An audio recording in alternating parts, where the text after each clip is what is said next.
أعوذ بالله من شرور أنفسنا ومن سيئات أعمالنا من يهده الله فلا مضل له ومن يضلله فلا هادي له أشهد أن لا إله إلا الله وحده لا شريك له وأشهد أن محمدا عبده ورسوله أرسله بالهدى ودين الحق ليظهره على الدين كله وكفى بالله شهيدا اللهم صل على محمد وعلى آل محمد كما صليت على إبراهيم وعلى آل إبراهيم إنك حميد مجيد اللهم بارك على محمد وعلى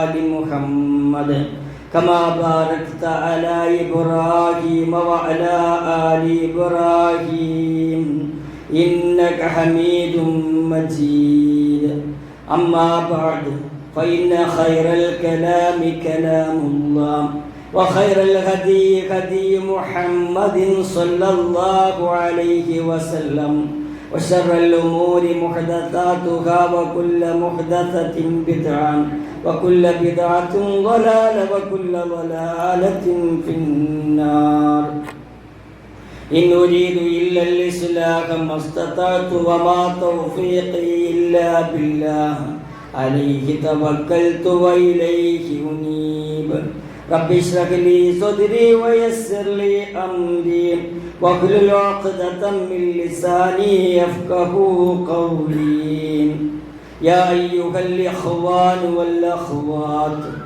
أوصيكم وإياي أولا بتقوى الله أعوذ بالله من الشيطان الرجيم بسم الله الرحمن الرحيم يا أيها الذين آمنوا اتقوا الله حق تقاته ولا تموتن إلا وأنتم مسلمون.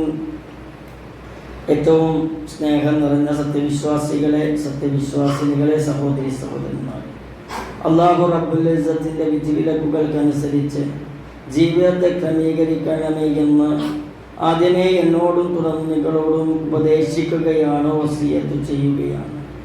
അൽഹംദുലില്ലാഹ്, ഇന്നത്തെ പ്രഭാതത്തിൽ നമ്മൾ വളരെയധികം സന്തോഷത്തിലാണ്. നന്മകളാണ് യഥാർത്ഥത്തിൽ നമുക്ക് സന്തോഷങ്ങൾ നൽകുന്നത്, തിന്മകളാണ് ദുഃഖങ്ങൾക്കുള്ള കാരണം.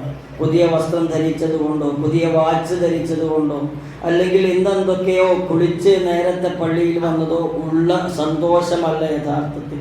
ഒരു നന്മ ചെയ്യുന്നു എന്നുള്ള സന്തോഷം വളരെ വലുതാണ്. പ്രവാചകൻ സല്ലല്ലാഹു അലൈഹി വസല്ലമയോട് ചോദിച്ചു, എന്താണ് പുണ്യമെന്ന്.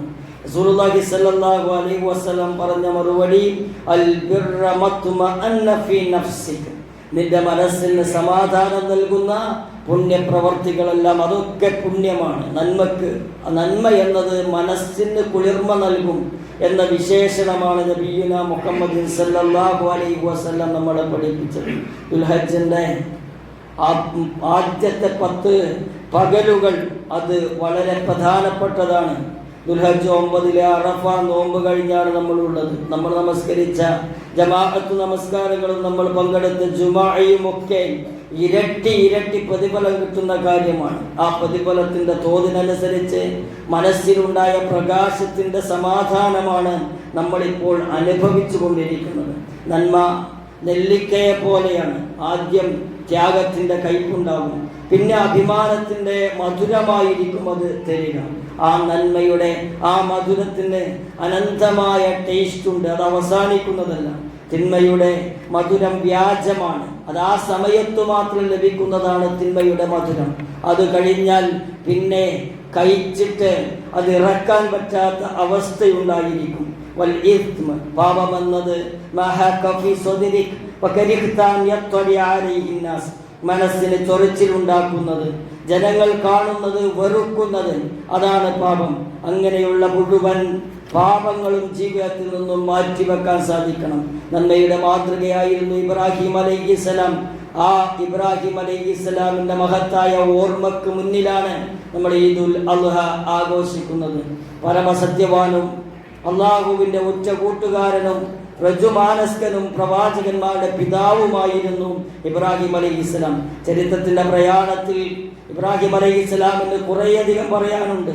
വിഗ്രഹ നിർമ്മാതാവായ പിതാവിനെ ഉപദേശിച്ചത്, അവിടെ നിന്ന് ആട്ടി അകറ്റപ്പെട്ടത്, തീക്കുണ്ടത്തിലെറിയപ്പെട്ടത്, 2 സൽപുത്രന്മാരെ അനുഗ്രഹിച്ചു നൽകപ്പെട്ടത്, ഹജറ ബീവിയെയും ഇസ്മായിൽ അലൈഹിസ്സലാമിനെയും ഒന്നുമില്ലാത്ത വാസയോഗ്യമല്ലാത്ത മക്ക മണലാരണ്യത്തിൽ കൊണ്ടുവന്നാക്കിയത്, സംസമിന്റെ ചരിത്രവും കഅബയുടെ പുനർനിർമ്മാണവും ഒക്കെ ഇബ്രാഹിം അലൈഹിസ്സലാമുടെ ചരിത്രത്തിന്റെ നേർചിത്രമായി നിലനിൽക്കുന്നുണ്ട്. മുഹമ്മദ് നബി സല്ലല്ലാഹു അലൈഹി വസല്ലമയുടെയും ഇബ്രാഹിം അലൈഹിസ്സലാമയുടെയും ചരിത്രം, അതിൻ്റെ ഉദ്ഘോഷണമാണ് ഹജ്ജ് എന്ന് പറയുന്നത്. ഇബ്രാഹിം അലൈഹിസ്സലാം വിവിധ കാര്യത്തിനുള്ള അദ്ദേഹത്തിൻ്റെ പ്രാർത്ഥന നമുക്കെല്ലാവർക്കും മാതൃകയാണ്. ഒരു ഭരണാധികാരി എന്ന നിലക്ക്, ഒരു പിതാവ് എന്ന നിലക്ക്, അല്ലെങ്കിൽ മകൻ എന്ന നിലക്ക്, അല്ലെങ്കിൽ ഒരു നാടിനെ മതകീയമായി നയിക്കുന്ന ഇമാം എന്ന നിലക്ക് അദ്ദേഹം പ്രാർത്ഥിച്ചത് വളരെ അർത്ഥവത്തായ കാര്യങ്ങളാണ്. മക്കൾ നന്നാവാൻ വേണ്ടി പ്രാർത്ഥിച്ചു. മക്ക നിർഭയത്വമുള്ളതും വാസയോഗ്യവുമായി തീരാൻ പ്രാർത്ഥിച്ചു. ജനങ്ങളുടെ ഇമാമാക്കാൻ വേണ്ടി പ്രാർത്ഥിച്ചു. സന്താനങ്ങൾക്ക് നമസ്കാരമുണ്ടാകാൻ പ്രാർത്ഥിച്ചു. സന്താനങ്ങളെയും സ്വന്തത്തെയും വിഗ്രഹാരാധനയിൽ നിന്നും രക്ഷപ്പെടുത്താൻ വേണ്ടി പ്രാർത്ഥിച്ചു. ഉറച്ച വിശ്വാസത്തിന്റെ ഉടമയായിരുന്നു ഇബ്രാഹിം അലൈഹിസ്സലാം. നബി സല്ലല്ലാഹു അലൈഹി വസല്ലം പറയുന്നു, ഞാൻ പിതാവ് ഇബ്രാഹിമിന്റെ പ്രാർത്ഥനയ്ക്ക് ഉത്തരമാണ്. നമുക്ക് നമ്മുടെ മുത്ത് ഹബീബ് നബി സല്ലല്ലാഹു അലൈഹി വസല്ലമയെ കിട്ടിയതിന്റെ കാരണം ഇബ്രാഹിം അലൈഹിസ്സലാമയുടെ പ്രാർത്ഥനയാണെന്നർത്ഥം. മുഹമ്മദ് നബി സല്ലല്ലാഹു അലൈഹി വസല്ലം വന്ന ദൗത്യം എന്താണ്? നമ്മുടെ സ്വർഗപ്രവേശനം, നമ്മുടെ നരകമോചനം. അതിനു വേണ്ടി മാത്രമാണ് പ്രവാചകൻ സല്ലല്ലാഹു അലൈഹി വസല്ലമയെ, കാരുണ്യത്തിന്റെ പ്രവാചകനെ, മഹാകാരുണ്യവാൻ ഇവിടെ അയച്ചത്. കൃത്യമായ ഇസ്ലാമിക കാഴ്ചപ്പാടിലേക്ക് മടങ്ങുക എന്നതാണ് അള്ളാഹുവിന്റെ കാരുണ്യം ലഭിക്കാൻ നമ്മൾ ചെയ്യേണ്ടത്. നമ്മളൊക്കെ വിവിധ മാനസിക അസ്വസ്ഥതകൾക്ക് വിധേയരായി കൊണ്ട് മുന്നോട്ട് നീങ്ങുന്നവരാണ്. എന്നാൽ ഈ വഞ്ചനയുടെ വിഭവമായ മത്താവുൻ ഖുറൂറായ ഈ ദുനിയാവിനെ കുറിച്ചാണ് നമ്മുടെ ടെൻഷനൊക്കെ എങ്കിൽ ആ ടെൻഷൻ തീരുകയില്ല. വിധിച്ചതേ ലഭിക്കുകയുള്ളൂ, വിധിക്കാത്തതൊന്നും ലഭിക്കുകയില്ലെന്ന കൃത്യമായ ഖദാ ഖദറിന്റെ വിശ്വാസം ജീവിതത്തിലേക്ക് എടുത്തു വെക്കാത്തവൻ ഒരിക്കലും സമാധാനത്തിലൂടെ മുന്നോട്ട് പോവുകയില്ല.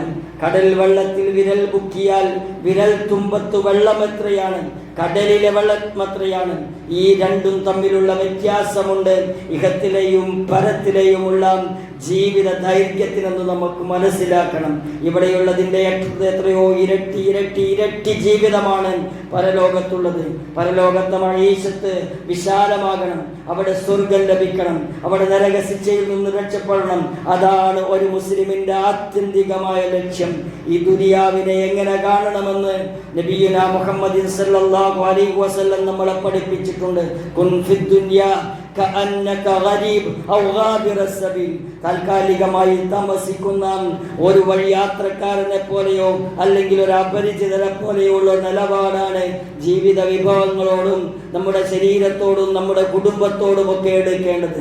ഞാൻ സ്ഥിരമായി താമസിക്കേണ്ടത് പരലോകത്താണ്, സ്വർഗത്തിലാണ് എന്നൊരു വിചാരം, ഒരു വികാരം, ഒരു ചിന്ത, അതിനനുസരിച്ചുള്ള പ്രവർത്തനമാണ് ജീവിതത്തിൽ ഉണ്ടാകേണ്ടത്. ഇവിടെ പൂർണ്ണമല്ല, ഇവിടത്തെ അപൂർണതയിൽ തൃപ്തിപ്പെടാൻ സാധിക്കണം. ഇവിടെ കുറച്ചേ അല്ലാഹു തആല നമുക്ക് തന്നിട്ടുള്ളൂ. ഒരാൾക്ക് ജനങ്ങളിൽ ധന്യനായി ജീവിക്കണമോ, കിട്ടിയ ഓഹരയിൽ തൃപ്തിപ്പെടണം. എന്തൊക്കെ കിട്ടിയിട്ടുണ്ട് അതിലൊക്കെ തൃപ്തിപ്പെടണം. കണ്ണില്ലാത്തവരെ കാണണം, കണ്ണുണ്ടെന്ന് സന്തോഷിക്കണം. കാതില്ല കേൾവിയില്ലാത്തവരെ കാണണം, കേൾവി എന്ന മഹാനുഗ്രഹത്തിന് സന്തോഷം പറയണം. ഇങ്ങനെ സന്തോഷം പറയുമ്പോൾ ലഇൻ ശകർതും ലഅസീദന്നകും ഇദ് തഅദ്ദന റബ്ബകും, നിങ്ങളുടെ റബ്ബ് പ്രഖ്യാപിച്ചിരിക്കുന്നു, ലഇൻ ശകർതും, നിങ്ങൾ നന്ദി ചെയ്യുകയാണെങ്കിൽ ലഅസീദന്നകും, നിങ്ങൾക്ക് വർദ്ധിപ്പിച്ചു തരിക തന്നെ ചെയ്യും. നമ്മുടെ വിഭവങ്ങളുടെ വർദ്ധനവിന് വേണ്ടത് ആ വിഭവങ്ങൾക്ക് നന്ദി ചെയ്യുകയാണ്. എങ്ങനെയാണ് നന്ദി ചെയ്യുക? കിട്ടിയ അനുഗ്രഹങ്ങൾ കൊണ്ട് പരമാവധി നന്മ ചെയ്യാൻ ശ്രമിക്കുക. കിട്ടിയ അനുഗ്രഹം കൊണ്ട് തിന്മ ചെയ്യാതിരിക്കുക. ഇതാണ് നന്ദിയുടെ രൂപം. വലയിൻ കഫർതും ഇന്ന അദാബി ലശദീദ്. നന്ദി കേട് കാണിച്ചാൽ വലിയ ശിക്ഷയാണുള്ളത്. ഇമ്മാ ശാകിറം വ ഇമ്മാ കഫൂറം. നന്ദി കാണിക്കുന്നവനാരാണ്, നന്ദി കേട് കാണിക്കുന്നവരാനാണ് എന്ന് നോക്കാൻ വേണ്ടിയാണ് ഈ ലോകത്തേക്ക് നാഥൻ നമ്മളെ പറഞ്ഞയച്ചത്. ഗൃഹനാഥന്മാരോട് പറയാനുള്ളത് വലിയ ഉത്തരവാദിത്തമാണ് ഏറ്റെടുത്തത്. കുടുംബത്തിന്റെ ദീനിനെ കുറിച്ച് നാളെ റബ്ബ് ചോദിക്കും. പട്ടിണിയെ കുറിച്ച് ചോദിക്കുകയില്ല, വിഭവങ്ങളുടെ കുറവിനെ കുറിച്ച് ചോദിക്കുകയില്ല. എന്തുകൊണ്ട് ഇങ്ങനെ പ്രയാസപ്പെട്ടു അധ്വാനിച്ചുകൂടായിരുന്നോ? നീ അധ്വാനിക്കാത്തത് കൊണ്ടും മക്കൾക്ക് സൗകര്യം ഉണ്ടാക്കി കൊടുക്കാത്തത് കൊണ്ടും നിന്നെ ശിക്ഷിക്കുന്നു എന്ന് പറയില്ല. മറിച്ച് പരലോകത്തെത്തുമ്പോൾ മക്കളുടെ ദീനിനെ കുറിച്ച്, ഭാര്യയുടെ ദീനിനെ കുറിച്ചൊക്കെ നമ്മളോട് ചോദിക്കും. അമാനത്തും കുടുംബ ബന്ധവും രണ്ട് കൊളുത്തുകളായി മാറി നാളെ സിറാത്തിന്റെ പാലത്തിൽ രണ്ടു ഭാഗത്തുണ്ടായിരിക്കും. കുല്ലുക്കും റാഇൻ വകുല്ലുക്കും മസ്ഊലുൻ അൻ റഇയതിഹി. ഓരോരുത്തരും ഭരണകർത്താക്കളാണ്. അവരുടെ ഭരണീയരെ കുറിച്ച് ചോദ്യം ചെയ്യപ്പെടും. വിവാഹിതരായ ആളുകളോട് പറയാനുള്ളത്, നിങ്ങൾ രണ്ടുപേരായിരുന്നു, ഭാര്യയും ഭർത്താവും. പിന്നീട് നിക്കാഹിലൂടെ ഒന്നായി. ചൂടും തണുപ്പും ദുഃഖവും സന്തോഷവും വികാരവും വിചാരവും ഒക്കെ, മധുരവും കയ്പുമൊക്കെ ഒരുപോലെ രണ്ടുപേരും രണ്ടുപേരുടേതും അറിയണം. ഭാര്യമാരോട് നല്ല നിലയിൽ വർത്തിക്കാത്ത ആളുകൾക്കിടയിൽ വർത്തിക്കാത്തവൻ ആളുകൾക്കിടയിൽ മാന്യനായി നടന്നിട്ടു കാര്യമില്ല. ഏറ്റവും നല്ല സർട്ടിഫിക്കറ്റ് തരേണ്ടത് ഭാര്യയാണെന്ന ചിന്തയോടുകൂടി ഭർത്താവ് പെരുമാറുമ്പോൾ നല്ല ഭർത്താവായി മാറാൻ സാധിക്കും. ഭർത്താവ് നോക്കിയാൽ സന്തോഷം നൽകുന്ന നല്ല ഭാര്യയാകാൻ ഭാര്യമാർക്ക് സാധിക്കണം. 5 നേരത്തെ നമസ്കാരം, റമദാനിലെ നോമ്പ്, ചാരിത്രം സൂക്ഷിക്കൽ, ഭർത്താവിനെ അനുസരിക്കൽ, ഈ 4 കർമ്മം മതി ഒരു ഭാര്യക്ക്, ഒരു സ്ത്രീക്ക് സ്വർഗത്തിലേക്ക് പോകാൻ. ഈ 4 കാര്യമാണ് ഭാര്യമാർ ശ്രദ്ധിക്കേണ്ടത്. യുവാക്കളോട് പറയാനുള്ളത്, ചോരത്തിളപ്പുള്ള പ്രായമാണ്, നല്ല പ്രായമാണ്. തീയിലേക്ക് എറിയപ്പെട്ട ഇബ്രാഹിം അലൈഹിസ്സലാമിന്റെ പ്രായം, സുലൈഖ കള്ളക്കേസിൽ കുടുക്കി ജയിലിലേക്ക് അയച്ച യൂസുഫ് അലൈഹിസ്സലാമിന്റെ പ്രായം, അലി ഇബ്നു അബീ ത്വാലിബിന്റെ പ്രായം. ആ പ്രായത്തിലൂടെയാണ് മുന്നോട്ട് പോകുന്നത്. ഈ മജ്ജയും മാംസവും രക്തവും കലർപ്പില്ലാതെ കുഴപ്പമില്ലാതെ ആരോഗ്യത്തോടു കൂടി കഴിയുന്നുണ്ടെങ്കിൽ ആരോഗ്യത്തെക്കുറിച്ചും ആയുസ്സത്തെക്കുറിച്ചും യുവത്വത്തെക്കുറിച്ചും ചോദ്യം ചെയ്യപ്പെടുമെന്ന വിചാരത്തോടുകൂടി യുവാവാകുമ്പോൾ തന്നെ 5 നേരം ജമാഅത്ത് നമസ്കരിച്ച് അള്ളാഹുവിന്റെ ഈ പരിശുദ്ധ ദീൻ പ്രചരിപ്പിക്കാനുള്ള എല്ലാ കാര്യത്തിലും സഹകരിച്ച് മുന്നോട്ട് പോകണമെന്നാണ് സൂചിപ്പിക്കാനുള്ളത്. യുവത്വത്തെക്കുറിച്ച് ചോദ്യം ചെയ്യപ്പെടാതെ ആരും കടന്നു പോവുകയില്ലെന്ന് കൃത്യമായി അള്ളാഹുവിന്റെ റസൂൽ സല്ലല്ലാഹു അലൈഹി വസല്ലം നമ്മളെ പഠിപ്പിച്ചതാണ്. മക്കളോട് പറയാനുള്ളത്, നമ്മൾ ഇങ്ങനെ വലുതായപ്പോൾ ഇത്തിൽ കണ്ണി പോലെ മാതാപിതാക്കളുടെ നീര് വലിച്ചെടുത്താണ് നമ്മൾ വളരുന്നത്. അനിഷ്കുറുലി വലിവാലിദൈക, എനിക്കും നിന്റെ മാതാപിതാക്കൾക്കും നന്ദി ചെയ്യണമെന്ന് റബ്ബാണ് പറയുന്നത്. അതുകൊണ്ട് ആ നന്ദികേടിന്റെ വർത്തമാനമോ അനുസരണക്കേടിന്റെ സ്വഭാവമോ ഇല്ലാതെ നല്ലവരായി നല്ല മക്കളായി ജീവിക്കുമ്പോഴേ നമ്മുടെ മക്കൾ നമ്മളെ അനുസരിക്കുകയുള്ളൂ. അല്ലെങ്കിൽ ആ തിരിച്ചടി നമ്മുടെ മക്കളിലൂടെ വരാൻ സാധ്യതയുണ്ട് എന്ന് നമ്മൾ ചിന്തിക്കേണ്ടതുണ്ട്. മാതാപിതാക്കളെ ഉപദ്രവിക്കൽ മഹാപാപങ്ങളിൽപ്പെട്ടതാണ്. മാതാപിതാക്കൾ ബർക്കത്തിന്റെ ഉറവിടങ്ങളാണ്. ബർക്കത്ത് ജീവിതത്തിൽ ഉണ്ടാകണോ, മാതാപിതാക്കളെ സംരക്ഷിക്കുകയും അവരുടെ കാര്യത്തിൽ പ്രത്യേക ശ്രദ്ധ നൽകുകയും വേണം. മാതാപിതാക്കളോട് പറയാനുള്ളത്, അനീതി കാണിക്കരുത് മക്കളോട്. മക്കൾക്കിടയിൽ കാണിക്കുന്ന വിവേചനമാണ് മക്കൾക്കിടയിൽ ഐക്യം തകരാൻ കാരണമെന്ന് നമ്മൾ മനസ്സിലാക്കണം. മക്കൾ തമ്മിലൊരു ഐക്യമില്ലെന്ന് നെഞ്ചുപൊട്ടി പറയുന്ന പിതാവുണ്ടോ മാതാവുണ്ടോ? കഴിഞ്ഞ കാലത്തേക്ക് തിരിഞ്ഞു നോക്കണം. അവിടെ എന്തെങ്കിലും അനീതി മക്കൾക്കിടയിൽ പ്രവർത്തിച്ചിട്ടുണ്ടോ എന്നാലോചിക്കണം. ഉണ്ടെങ്കിൽ പാപമോചനം തേടണം. അല്ലാഹു തആല അത് പുറത്തു തന്നാൽ മക്കൾക്കിടയിൽ ഭിന്നത മാറി ഐക്യം വരാൻ സാധ്യതയുണ്ട്. മക്കൾ വഹിക്കേണ്ട ഉത്തരവാദിത്വത്തിന്റെ ഭാരം ഒരിക്കലും പിതാവ് വഹിക്കരുത്.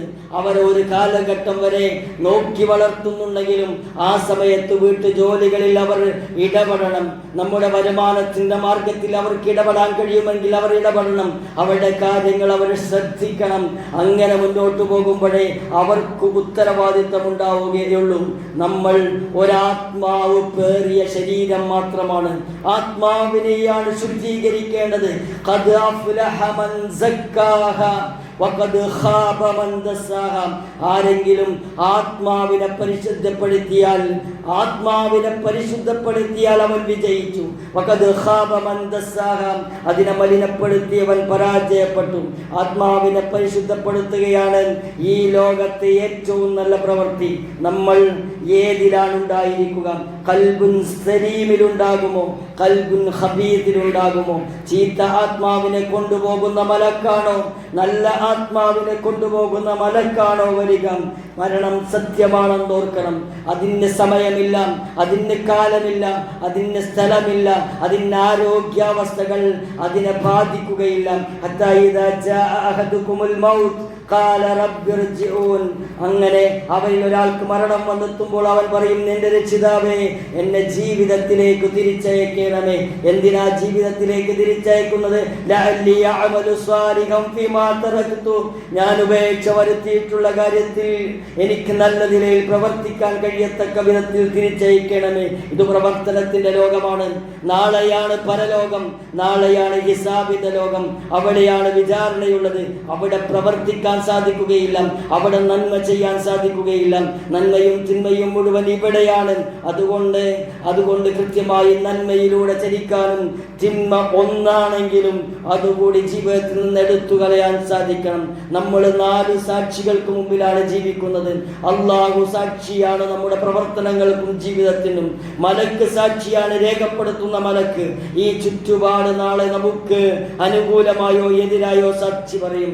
അതേപോലെ നമ്മുടെ ശരീരത്തിലെ നാവ് സംസാരിക്കാതിരിക്കുകയും കൈയും കാലും ഒക്കെ സംസാരിക്കുകയും ചെയ്യും.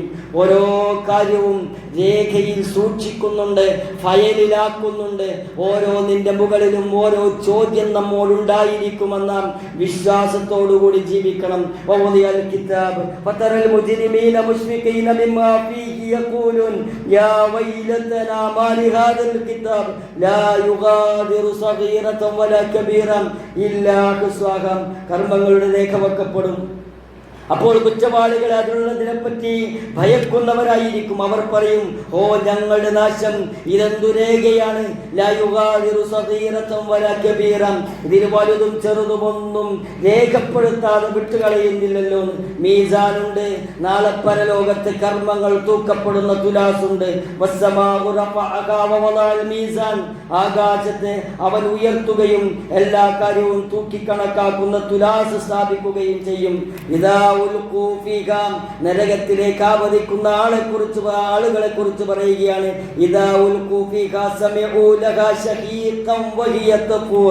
അവർ അതിൽ നരകത്തിലെറിയപ്പെട്ടാൽ അതിന് അവർ ഒരു ഗർജനം കേൾക്കുന്നതാണ്. അത് തിളച്ചു മറിഞ്ഞുകൊണ്ടിരിക്കുകയും ചെയ്യും. കോപം നിമിത്തം അത് പൊട്ടിപ്പോകുമാറാകും. അലം യഅ്തികും നദീർ എന്ന ചോദ്യമുണ്ടായിരിക്കും. അവിടെ താക്കീതുകാരൻ വന്നിരുന്നില്ലേ? ഖുത്ബ കേട്ടിരുന്നില്ലേ? ഖുർആൻ ക്ലാസ് കേട്ടിരുന്നില്ലേ? യൂട്യൂബിൽ സ്ക്രോൾ ചെയ്യുമ്പോഴും 1 മിനിറ്റിന്റെ വീഡിയോ അതിൽ ഒരു മതകീയമായ കാര്യം കേട്ടിരുന്നില്ലേ? അനുസരിച്ചോ എന്നൊരു ചോദ്യം. ഖാലു അവർ പറയും, ബലാ ഖദ് ജാഅനാ നദീർ, ഞങ്ങൾക്ക് താക്കീതുകാർ മുന്നറിയിപ്പുകാർ വന്നിരുന്നു. ഫകദ്ദബ്നാ, ഞങ്ങൾ അതിനെ വ്യാജമാക്കി. ഞാൻ നിഷേധിക്കുന്നവനല്ല, ഞാൻ പ്രവാചകൻ സല്ലല്ലാഹു അലൈഹി വസല്ലമയോട് വിസമ്മതം പ്രകടിപ്പിക്കുന്നവനല്ല, ഞാൻ പ്രവാചകൻ സല്ലല്ലാഹു അലൈഹി വസല്ലമയെ അനുസരിക്കുന്നവനാണ് എന്ന് ഉറപ്പിക്കണം. പെരുന്നാളിന്റെ സുദിനത്തിൽ തിന്മകൾ മാറ്റിവെക്കാനും നന്മകൾ ചേർത്തു വെക്കാനും നമ്മൾ തീരുമാനമെടുക്കണം. അകന്ന മനസ്സുകൾ കടുക്കാനും അകലം കുറക്കാനുമുള്ള അവസരമാണ് പെരുന്നാൾ. വ്യക്തിബന്ധങ്ങൾ പാലിക്കണം. ആരൊക്കെ അറിയുമോ, ആരൊക്കെ കോണ്ടാക്റ്റിലുണ്ടോ അവരെയൊക്കെ വിളിച്ച് വിശേഷം അറിയാൻ നമ്മൾ സമയം കാണണം. ദിക്റുള്ള അത് മനസ്സിന്റെ ഭക്ഷണമാണ്. മനസ്സിന്റെ ഭക്ഷണം ഏതാണ്? ദിക്റുള്ളയാണ്. അലാ ബിദിക്രില്ലാഹി തത്മഇന്നുൽ ഖുലൂബ്. അറിയുക, അല്ലാഹുവെ സ്മരിക്കുന്നതിലൂടെയാണ് മനസ്സിന്റെ ശാന്തത വരിക. തിളച്ചുമറിയുന്ന പ്രശ്നമുണ്ടെങ്കിലും പൊട്ടിത്തെറിക്കുന്ന പ്രശ്നമുണ്ടെങ്കിലും മനസ്സ് ശാന്തമായിരിക്കണമെങ്കിൽ ദിക്റുണ്ടായാൽ മതി. ഇന്നലെ മഗ്രിബ് മുതൽ അതേപോലെ വ്യാഴാഴ്ച അസ്ർ വരെ അല്ലെങ്കിൽ മഗ്രിബിന് മുമ്പ് വരെ ചൊല്ലേണ്ട ദുൽഹജ്ജ് 13 വ്യാഴം മഗ്രിബ് മുമ്പ് വരെ ചൊല്ലേണ്ട ദിക്റാണ് അല്ലാഹു അക്ബർ അല്ലാഹു അക്ബർ അല്ലാഹു അക്ബർ ലാ ഇലാഹ ഇല്ലല്ലാഹു അല്ലാഹു അക്ബർ അല്ലാഹു അക്ബർ വലില്ലാഹിൽ ഹംദ്. ഇത് നിരന്തരം നാവുകളിൽ ഉണ്ടായിരിക്കണം. ബലിയുടെ നിയ്യത്ത് നന്നാക്കണം, ബലിയിൽ സഹകരിക്കണം, ബലി മാംസം കഴിക്കണം. ബലി അറുക്കുമ്പോൾ ബിസ്മില്ലാഹി അല്ലാഹു അക്ബർ അല്ലാഹുമ്മ ഹാദാ മിൻക വലക ഹാദാ അന്നി എന്ന് പറയുന്ന സുന്നത്താണ്. പരസ്പരം തഹ്നിയത്ത് നടത്തണം. തഖബ്ബലല്ലാഹു മിന്നാ വ മിൻക എന്ന് പറഞ്ഞ് ആശംസകൾ പ്രവാചകൻ സല്ലല്ലാഹു അലൈഹി വസല്ലമയുടെ സഹാബത്ത് നേരാറുണ്ടായിരുന്നു എന്ന് നമുക്കറിയുന്ന സംഗതിയാണ്. ആളുകളോട് ബന്ധം പുലർത്താൻ റസൂൽ സല്ലല്ലാഹു അലൈഹി വസല്ലം 2 വഴിയിലൂടെ സഞ്ചരിച്ചിരുന്നു. ബന്ധം പുതുക്കാനുള്ള മാർഗങ്ങൾ സ്വീകരിക്കണം, സന്ദർശനം സജീവമാക്കണം, സന്ദേശമയക്കണം, ഫോണിൽ വിളിക്കണം, സമ്മാനങ്ങൾ വേണമെങ്കിൽ കൈമാറാം. മുഅ്മിനുകൾ ഒരു ശരീരം പോലെയാണ്. ഒരവയവത്തിനുള്ള വേദന എല്ലായിടത്തും അതിൻ്റെ ബുദ്ധിമുട്ട് ബാധിക്കും. ഒരു മുഅ്മിനിന്റെ വിഷമം മറ്റൊരു മുഅ്മിനിന്റെ വിഷമമായി മാറണം.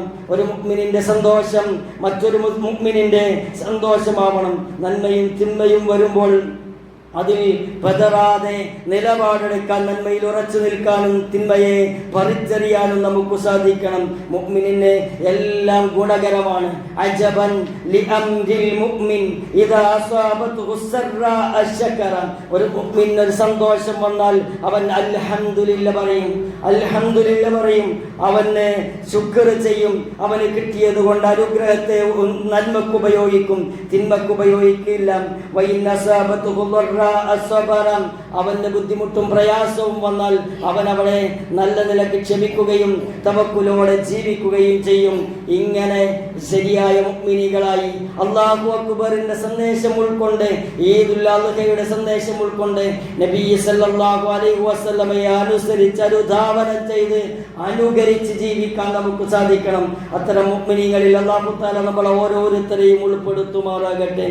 ഈ ദീൻ കൊണ്ട് ഇങ്ങനെ ജീവിക്കുമ്പോൾ ഈമാനികമായ രൂപത്തിൽ മരിക്കാനുള്ള തൗഫീഖിനെ അല്ലാഹു തആല പ്രദാനം ചെയ്യുമാറാകട്ടെ. നമ്മുടെ മാതാപിതാക്കൾക്ക് അല്ലാഹു തആല പുറത്തു കൊടുക്കുമാറാകട്ടെ. അവരെയും നമ്മളെയും അവന്റെ ജന്നാത്തുൽ ഫിർദൗസിൽ ഒരുമിച്ച് കൂട്ടുമാറാകട്ടെ. നമ്മുടെ സന്താനങ്ങൾക്ക് അല്ലാഹു തആല ഹിദായത്തിനെ പ്രദാനം ചെയ്യുമാറാകട്ടെ. കുടുംബത്തോടുകൂടി സ്വർഗ്ഗത്തിൽ പോകുന്ന സത്യവിശ്വാസികളിൽ അല്ലാഹു തആല നമ്മളെ ഓരോരുത്തരെയും ഉൾപ്പെടുത്തുമാറാകട്ടെ. രോഗം കൊണ്ട് കഷ്ടപ്പെടുന്ന ഒട്ടധികം ആളുകളുണ്ട്. എല്ലാവർക്കും അല്ലാഹു തആല അവർ അനുഭവിക്കുന്ന പ്രയാസങ്ങൾക്ക് അർഹമായ പ്രതിഫലവും ശിഫാവും ആജിലും പ്രദാനം ചെയ്യുമാറാകട്ടെ.